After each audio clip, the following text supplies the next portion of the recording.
महाविद्य क्षेत्र में विराजमान, जिनकी अनंत अनंत कृपा हम सब पर बरस रही है, उस परमपिता परमात्मा देवादिदेव क्षमा शर्मन त्रिलोकीनाथ, तीनों लोगों को एक साथ जानते और देखते हैं, प्राणी मात्र के लिए मंगल की कामना करते, जो संसार सागर से पार होना चाहते उनको पार करवा देते।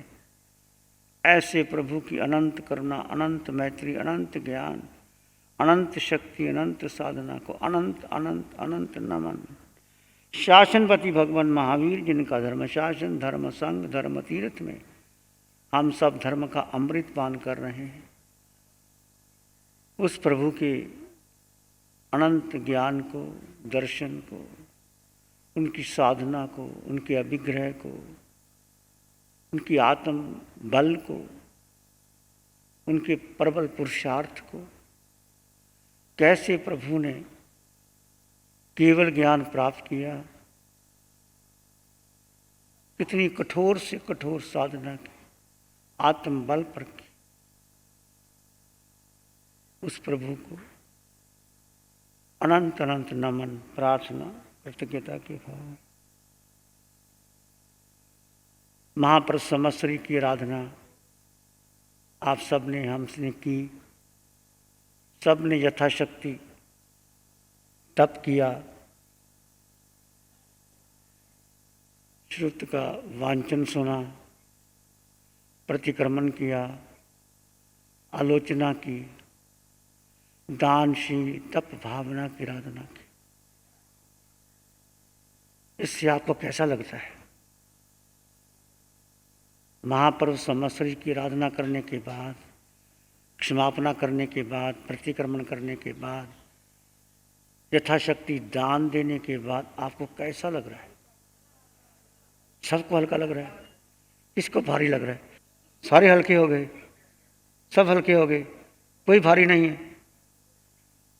तब और हल्के होना है कि फिर बस स्टॉप लगा देना है? उसके लिए क्या करना है?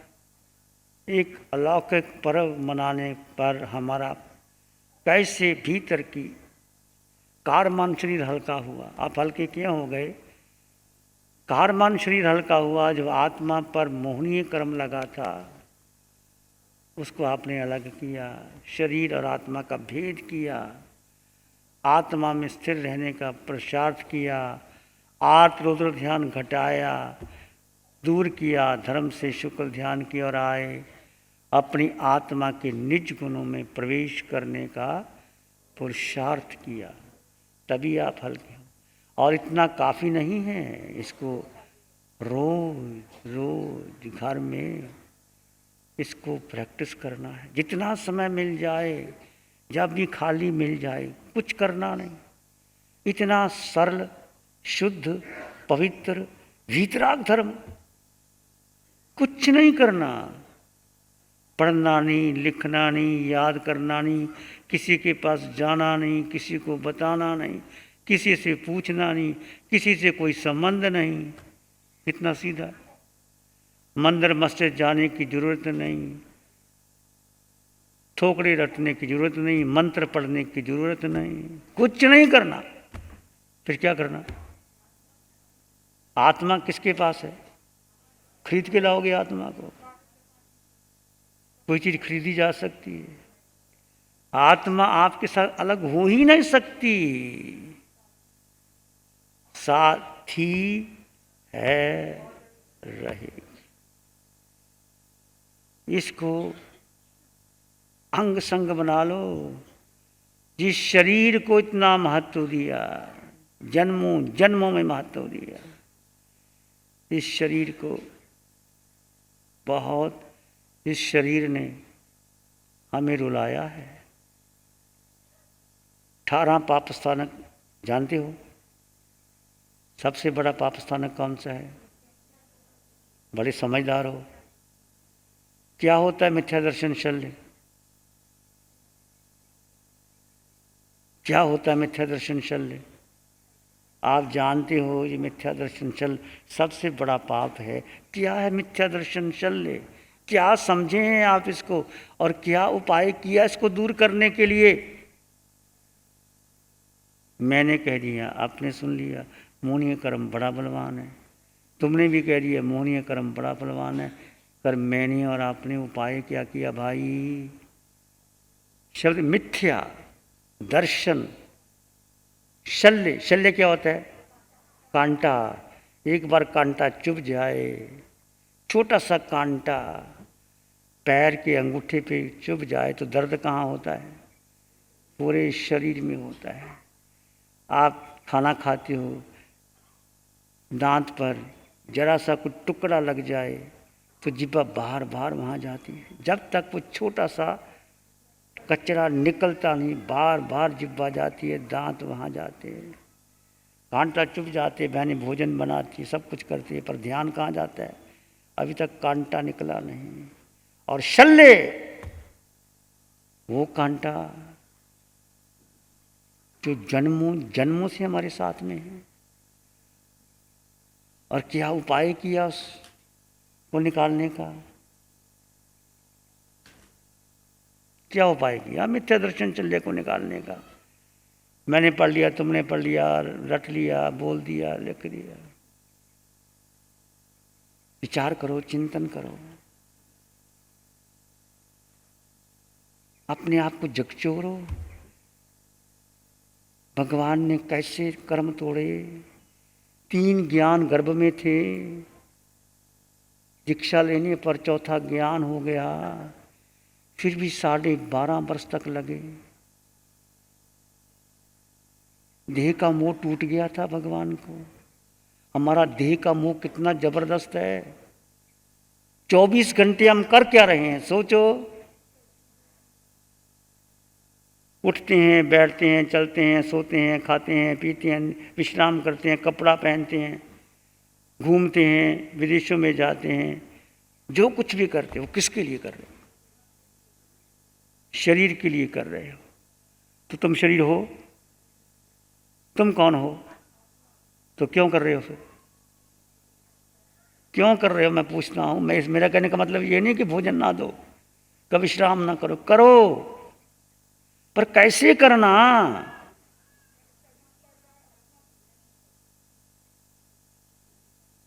क्या इस पर चिंतन किया? क्या चिंतन किया? What you experience yourself inside, deeper or deeper you realize yourself. आप कुछ भी कर रहे हैं, वो आपका अनुभव क्या है? अपने शरीर को ही सब कुछ समझा और इसी का मैंने पोषण किया था। लेकिन जब मैं ध्यान शिविर में आया तब से मुझे ये ज्ञात हुआ कि मैं मिथ्यात्व में जी रहा हूँ। ये शरीर मेरा है ही नहीं। ये मेरे जो संबंध हैं, जो मेरे बेटा बेटी पत्नी, ये सब संयोग है। जो मेरा नहीं है उसको ही मैं अपना मानता आया और उसका पोषण करता आया, ये मिथ्यात्व है। और जब मुझे ये समझ में आया कि मैं, ये जो शरीर है ये मैं नहीं हूँ, मैं कौन हूँ? मैं आत्मा हूँ। जब से मेरे को ये समझ में आया तब से मैं अपनी आत्मा में रमण करने का प्रयास कर रहा हूँ। ऐसे मैं नहीं कह सकता हूँ कि मैं आत्मा में ही हमेशा रमण करता हूँ, लेकिन जब जब भी जागृति आती है मुझ में कि मैं अपने बेहोशी के अंदर मैंने अपने शरीर के ऊपर ज़्यादा ध्यान दे रहा हूँ, तब मुझे तुरंत अंदर से एक भान होता है कि नहीं, मैं कौन हूँ? मैं आत्मा हूँ। और इसको समझना ही मेरे को लगता है कि ये मिथ्या दर्शन है। मैं नहीं कहता कि आप नहीं करते होगे, करते होगे, पर मुख्यतः जो मिथ्या दर्शन शल्य है, जब तक ये नहीं टूटेगा, इतना शरीर के प्रति मोह, इस जन्म में नहीं, जन्मों जन्मों में हमने शरीर को महत्व दिया। कुत्ता बने, बिल्ली बने, चूहा बने, भोजन के लिए क्या कर रहे हैं? कुत्ता, बिल्ली, चूहा, शेर, मगरमच्छ क्या कर रहे हैं? भोजन कर रहे हैं, मृग मार रहे हैं, कर रहे हैं। नरक के नेरिया क्या कर रहे हैं? दुख भोग रहे हैं। देव क्या कर रहे हैं? जो समकति देव है उनकी बात में नहीं, मिथ्यात्वी देव हैं, भोगी जा रहे हैं, और चाहिए उनको। और मनुष्य क्या कर, जिसके पास ज़्यादा धन आ गया वो क्या कर रहा है, और अपनी सुविधा जताई जा रहा है, और बड़ी बिल्डिंगें ले रहा है, और अपने नाम के लिए, पद प्रतिष्ठा के लिए अपना व्यक्तित्व का निर्माण कर रहा है। जब जब आप व्यक्तित्व का निर्माण कर रहे हैं, आप मिथ्या दर्शन कर रहे हैं। शरीर है, इसका उपयोग करना है, इसको भोजन भी देना है, इसको विश्राम भी करना है, सब कुछ करना है, पर ये मान करके शरीर मैं नहीं हूं। जितना शरीर को तपाओगे, जितना तपा लोगे, उतने कर्म। आपने तपाया 8 दिन में, किसी ने 28 की, किसी ने 15 किए, किसी ने किया दान भी। इस शरीर को तपाया आपने, सारा सार नहीं है जो आपने दान भी दिया। यदि समझ के दान दिया कि मेरा नाम हो जाए, वो दान नहीं होता। किसी को ज़रूरत है, संघ को ज़रूरत है, साधु साध्वियों को ज़रूरत है, तो मैं हल्का हो गए। आप दे करके भी हल्के हुए कि नहीं हुए? चाहे आपने 10,000 दिया, या 2 लाख दिया, या 50 लाख दिया, हल्के हुए कि नहीं हुए? कि मेरे द्वारा एक शुभ कार्य हो गया। एक भाव से होता है कार्य। तो मिथ्या दर्शन, जो शरीर को अपना मान के बैठे हैं, 24 घंटे शरीर में लगे रहते हैं। जरा से नींद कम आई, आज तो नींद नहीं आई। भोजन रुचिकर नहीं मिला, आज तो भोजन नहीं मिला। किसी ने जरा सा अपमान कर दिया, गाली दे दी, मुझे गाली दे दी, मुझे, तुमने, वो गाली पत्थर की तरह ऊपर पड़ी है। 10 साल भगवान की वाणी तो भूल जाएंगे, गाली नहीं भूलेंगे। उसने मुझे गाली दे दी, अरे भाई वो तो भूल गया, गाली दी कि नहीं दी, तुम क्यों कर्मों का बंधन करी जा रहे हो? भगवान बुद्ध के ऊपर किसी ने थूक दिया, आनंद को बड़ा गुस्सा आया। भगवान आपने कुछ कहा नहीं, आनंद इसके पास जो था दे दिया, ये भाषा नहीं थी इसके पास, थूक दिया, कोई बात नहीं। बुद्ध ने किया कि अपनी चादर ली, उसको पहुंच दिया, झंझट खत्म। देखो ऐसे भी महापुरुष होते, झंझट खत्म। इसके पास भाषा नहीं थी बोलने की, थूक दिया। ये स्थितियां कब आती हैं? जब व्यक्ति की ऊंचाई चली जाती है। तो अपना मोह तोड़ो, मिथ्या दर्शन शल्य, उसको अपना मानना, उसको अपना गांठ बनाए रखना, उसको अपना मान करके सारा जीवन बता देना कि यही सत्य है। मेरा घर, मेरा परिवार, मेरा बंगला, मेरी कोठी, मेरा धन, मेरा पद, मेरी प्रतिष्ठा, उसको सम्मान मिलता है तो बड़ा अच्छा लगता है। अपमान के 2 शब्द कहते, क्यों? ये शल्य, एक कांटा, ये कांटा है। मान भी मिल गया, अपमान भी मिल गया, ठीक है, क्या फर्क पड़ता है? सिक्के के 2, जिसको अपमान मान मिलेगा उसको अपमान निश्चित मिलना है। सिक्के के 2 पहलू हैं, हमेशा किसी को सम्मान मिला है, मान भी मिलेगा, अपमान भी मिलेगा, दुख में मिलेगा, सुख में मिलेगा, हानि भी होगी, लाभ भी होगी, सिक्के के। और ये शरीर को है, मुझको कुछ नहीं है। आत्मा का मान नहीं, सम्मान नहीं, सुख नहीं, दुख नहीं, आत्मा का जन्म नहीं, आत्मा का मरण नहीं। आत्मा अकेली, आत्मा को कुछ नहीं चाहिए, किसी का साथ नहीं चाहिए। फिर भी आत्मा संपन्न परिपूर्ण है। अपने आप को अकेला करते चले जाओ। रहो घर में, कोई मना नहीं करता, पर अकेले होते चले जाओ। मेरा जितना अजीब से संबंध, तो जीव और अजीव का भेद, ये बहुत बड़ी बात है, गहरी बात है, मामूली बात नहीं। तुम जीव और अजीव का भेद परिपक्व कर लो, तुम निश्चित मोक्ष चले जाओगे। कुछ ना पढ़ो, कुछ ना लिखो, जीव और अजीव का भेद, परिपक्वता आनी चाहिए, एक रेखा खींचनी चाहिए। ये जीव और ये अजीव, मैं स्थित हूं जीव में। पुरुषार्थ करना पड़ेगा, मुझे भी करना पड़ेगा। मैं बोल गया हूं, मैं कोई परिपक्व नहीं हो गया हूं, मेरे में भी कमी है। 50 कमियां मेरे भीतर होंगी, तुम्हारे में 10 होंगी, मेरे 50 मेरे में भी होंगी, पर अटल श्रद्धा। ध्यान करें, आंखें बंद, मन वचन का शांत, शरीर शांत, विचार शांत, सृष्टि शांत, वातावरण शांत, हर दिशा, हर किनारा शांत शांत शांत। सिर के सिरे से पांव के अंगूठे तक अपने भीतर शुद्ध चेतना का एहसास कीजिए। आत्मा भिन्न, देह भिन्न।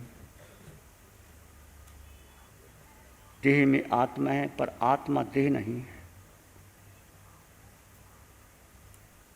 सिर के सिरे से पांव के अंगूठे तक एक शुद्ध चेतना का एहसास कीजिए। आते जाते श्वास के साथ अपने को जानें और अपने को देखें। विचार आएंगे तो आने दें, जाएं तो जाने दें। तुम केवल आत्मा,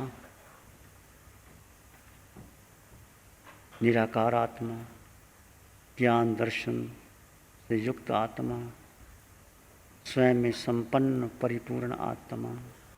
धाराम की और शरण नहीं कोई, एक शरण है धाराम की और शरण नहीं कोई। सत्य धर्म के तेज से जन जन मंगल हो, तेरा मंगल हो, सबका मंगल हो, सबका भला हो, सबका मंगल हो, सबका शुभ हो।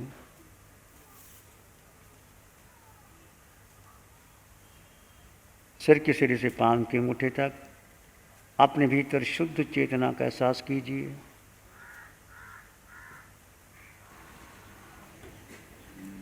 एक और लंबा गहरा श्वास। अरिहंत परमात्मा के चरणों में अनंत कृतज्ञता और नमन का भाव। दोनों हाथों को आंखों पे ले जाएं, हल्का सा स्पर्श, धीरे से आंखें खोल सकते। नमो अरिहंतानंग, नमो सिद्धानंग, नमो आयरियानंग, नमो उपझायनंग, नमो लोए सब साहुनंग, धम्मो मंगल मुखी ठम अहिंसा संयमो तबो देवा वित्तंग नमंग संति जस धम्म श्यामनो।